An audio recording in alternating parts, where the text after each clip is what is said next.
Little Red Riding Hood by Leanne Guenther.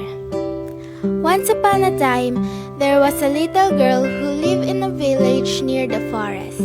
Whenever she went out, the little girl wore a red riding cloak, so everyone in the village called her Little Red Riding Hood. One morning, Little Red Riding Hood asked her mother if she could go to visit to her grandmother, as it had been a while since they'd seen each other. "That's a good idea," her mother said. So they packed a nice basket for Little Red Riding Hood to take to her grandmother. When the basket was ready, the little girl put on her red cloak and kissed her mother goodbye. "Remember, go straight to Grandma's house," her mother cautioned.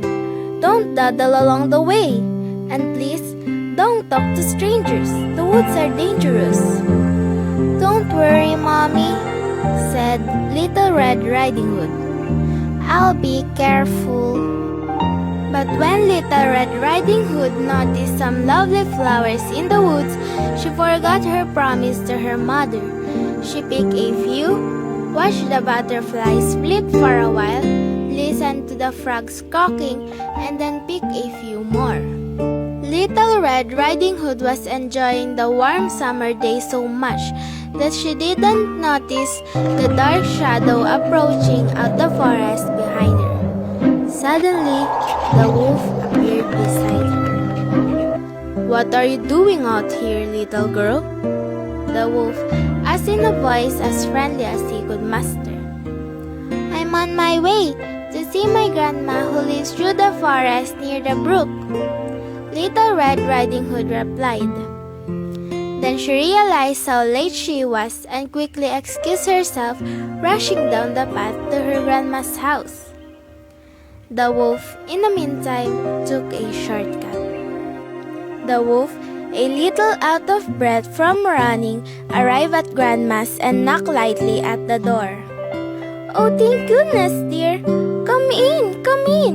I was worried that something had happened to you in the forest," said Grandma, thinking that the knock was her granddaughter. The wolf let himself in. Poor Granny did not have time to say another word before the wolf gobbled her up. The wolf let out a satisfied burp and then poked through Granny's wardrobe to find a nightgown that he liked. He added a frilly sleeping cap and, for good measure, dabbed some of Granny's perfume behind his pointy ears. A few minutes later, Red Riding Hood knocked on the door. The wolf jumped into the bed and pulled the covers over his nose. "Who is it?" he called in a cackly voice. "It's me, Little Red Riding Hood." "Oh, lovely! Do come in, my dear," croaked the wolf. When Little Red Riding Hood entered the little cottage, she could scarcely recognize her grandmother. "Grandmother, your voice sounds so odd. Is something the matter?" she asked. "Oh, I just have a touch of a cold," squeaked the wolf, adding a cough at the end to prove the point. "But grandmother, what big ears you have!" said Little Red Riding Hood as she edged closer to the bed. "The better to hear you win, my dear," replied the wolf. "But grandmother, what big eyes you have!" said Little Red Riding Hood. "The better to see you win, my dear," replied the wolf. But grandmother, what big teeth you have!"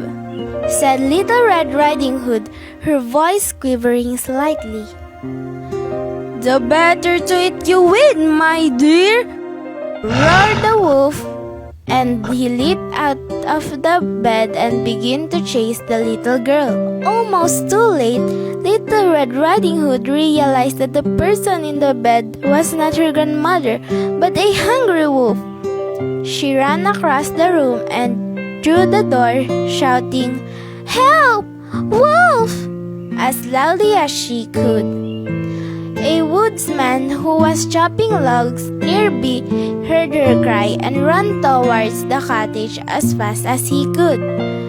He grabbed the wolf and made him spit out poor grandmother, who was a bit frazzled by the whole experience, but still in one piece. "Oh, Grandma, I was so scared," sobbed Little Red Riding Hood. "I'll never speak to strangers or dawdle in the forest again." Dear child, you've learned an important lesson. Thank goodness you shouted loud enough for this kind woodsman to hear you. The woodsman knocked out the wolf and carried him deep into the forest, where he wouldn't bother people any longer. Little Red Riding Hood and her grandmother had a nice lunch and had a long chat. The end.